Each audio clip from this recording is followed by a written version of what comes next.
Renee went over your history with us, and we discussed in amongst with the surgeon, the medical oncologist, the radiologist, and pathologist, and so essentially, unfortunately, you have been diagnosed with the Gleason 9 prostate cancer, and we did look at the bones, the CT scan, which was an area that showed an area in the left near the hip insertion where there's question about whether the cancer has spread there. And so what, as Renee probably has discussed with you, we recommended the radiologist recommended obtaining a specific MRI to look at that area, which will be more helpful in determining whether it's prostate cancer or whether it's some other not malignant finding. And so that we would be looking at two potential scenarios. One would be if it's not cancer, and if it is cancer. I think with either one, we definitely would recommend hormonal treatment, which is medication that lowers testosterone temporarily.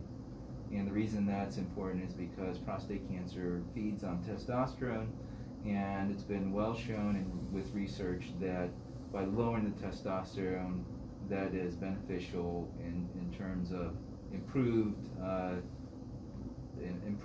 and reduction in the risk of cancer relapse and long-term survival in patients with prostate cancer.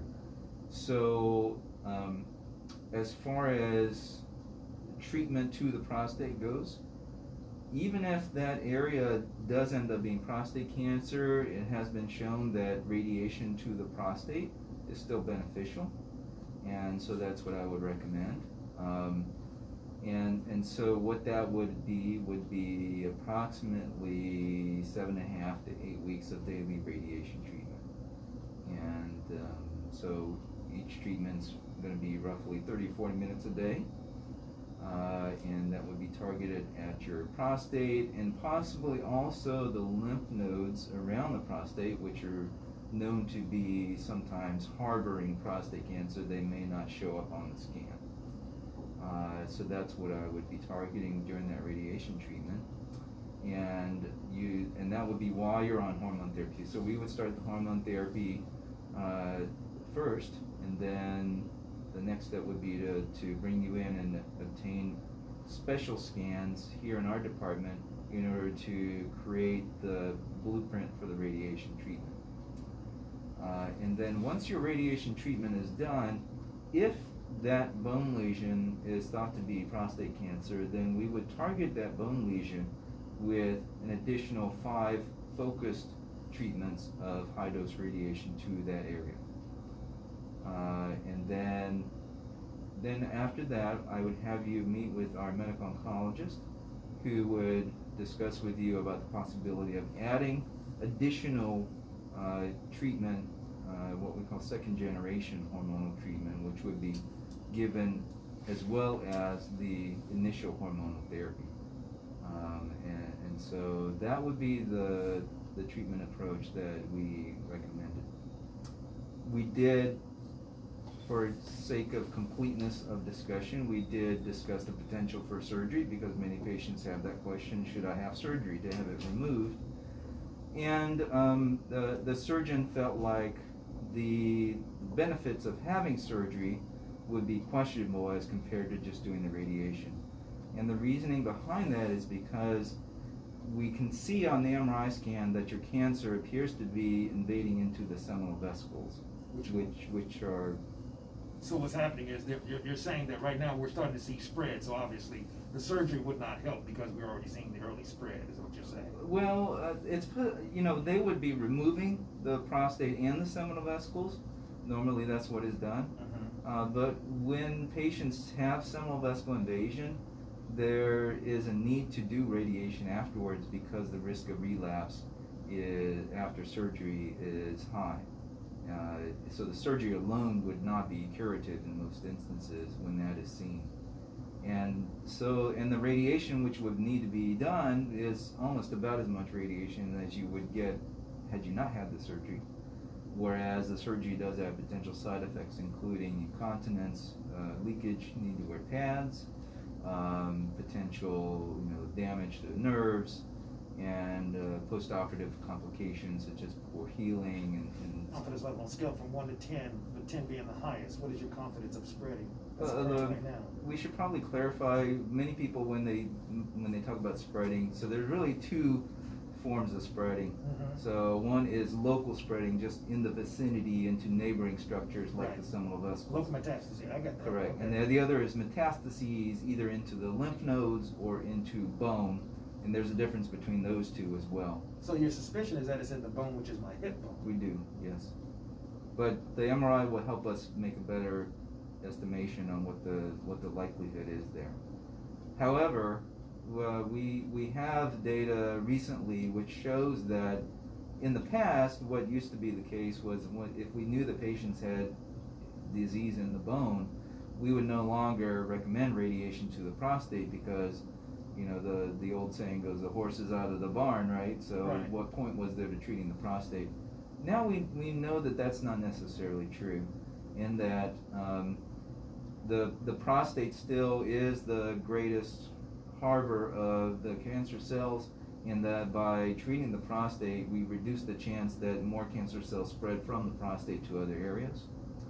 And that has also been shown to be associated with improvements in long-term survival rates by treating the prostate. That has been proven to be beneficial.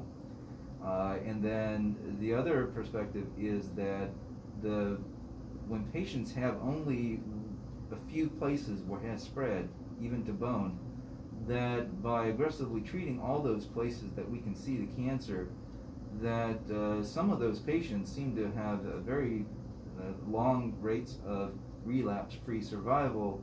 I'm not sure anyone is saying that they are cured at this point, but I have seen in my experience patients who have had very surprising responses where we have treated all those and have gone for 2-3 years or more without any evidence that the cancer is still there.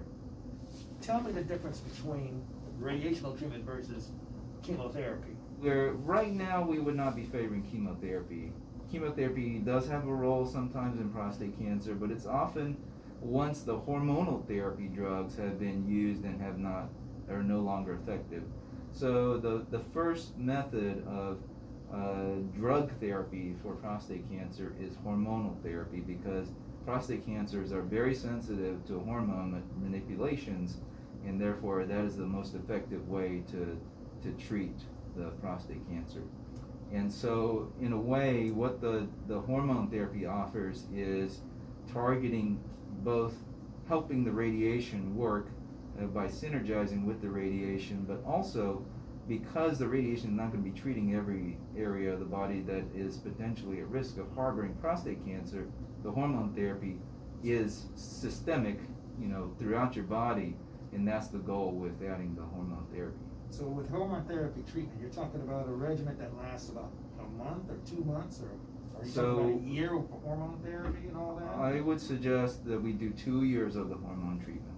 So we're talking about a depressed hormone treatment for 2 years. Correct. In conjunction with radiational therapy. Correct. Which you said should be every day for 8 weeks? Correct. So with the radiational treatment, do I have to have a port put in me and all that other kind of stuff? Is that What does that look like? What does the radiation? What does that look like? So you would have a set of scans done in order to create the blueprint for the radiation. Right, to map it out. I got Right, it. and you would be asked to fill your bladder and also have a relatively empty rectum when you come in for treatment each day. And that's helped to optimize the targeting and minimize the amount of the bladder that gets the radiation treatment.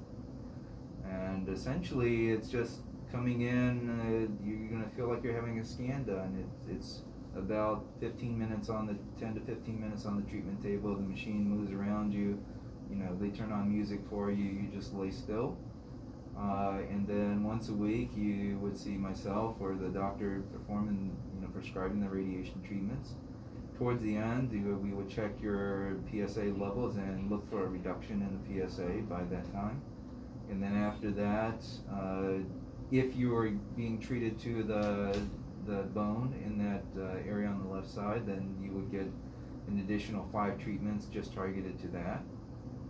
And then after that, you would just be monitored every several months with PSA checks and testosterone checks to ensure that the hormone therapy is working. I need a real life understanding of what I'm going to have to live with from here on out is what I ask. Right. So you probably will experience hot flashes, which are transient, feelings of heat, and you also, your metabolism will be somewhat slower. So that does mean potential reduction in muscle mass, potential increase toward tendency to gain fat tissue. It's not going to completely change the way you look. You probably won't have to go out and get a new wardrobe.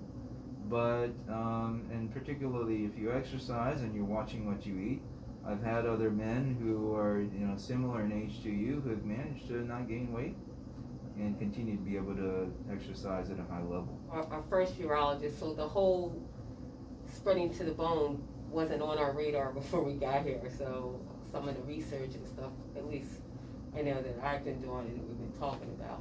Right. This approach is a little different than we anticipated. Right. So, right. Now, if the bone turns out to be negative, then this treatment has some likelihood of being curative. But the research shows that a minimum of 18 months of hormone therapy is recommended because shorter durations have an increased chance of relapse. The hormone treatment is for 18 months. Okay, Correct. The radiation treatment is for 8 weeks. Correct. Every day, 15 minutes a day, Right. Monday through Sunday. Monday through Friday. Oh, Oh, okay. Monday through So it's not Saturday, Sunday. Thoroughness and aptitude of what I'm dealing with locally versus what I'm dealing with here. Right. Because therein lies the difference between experience versus a and to their novice benefit, they Right. suggested that once we went through the process, that we come you here. guys go to Hopkins or Penn, Right. that was their thing, this is what we do, Mhm. but to be honest, you may want to look toward these Which is why they also larger. leaned us towards, if we're going to be more than likely have to do surgery, Mhm. better to have someone who's done it 2,000 times plus. Yeah, they were like, Right. you wanna go to That's- And so that was the whole point. That's what we thought we were primarily coming here and get surgery in and maybe a little follow-up radiational treatment afterwards. Right, But right. you're telling me that the surgeon himself is telling us it's not beneficial for me to have surgery. Or it's the It's same, unclear. it's the same It's risk. unclear. Right. Well, I would suggest let's get the MRI done, because right now you're looking at 2 pathways to some extent. Okay, and that's it's difficult enough to make decisions with just one with certainty about what's exactly going on. But once that's a bit clearer, I think it may be a little bit easier to make final decisions about what you would like to do. And so, but as long as you have an understanding of what may be involved, then that at least sets the groundwork for what to expect. Okay, give us all the options and let's go. Right. So I'm hoping she can get us an MRI. I don't feel that Tom is in my favor of it not spreading. Lori, I understand. I know this has all been a shock to you and a lot of decisions to navigate, but hopefully this has been helpful for you. Okay. Okay. Yes, sir. All right. Have a safe trip home. Thank you. And again, Mandy, your radiology will be.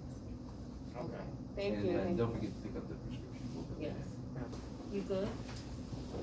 As good as it can be.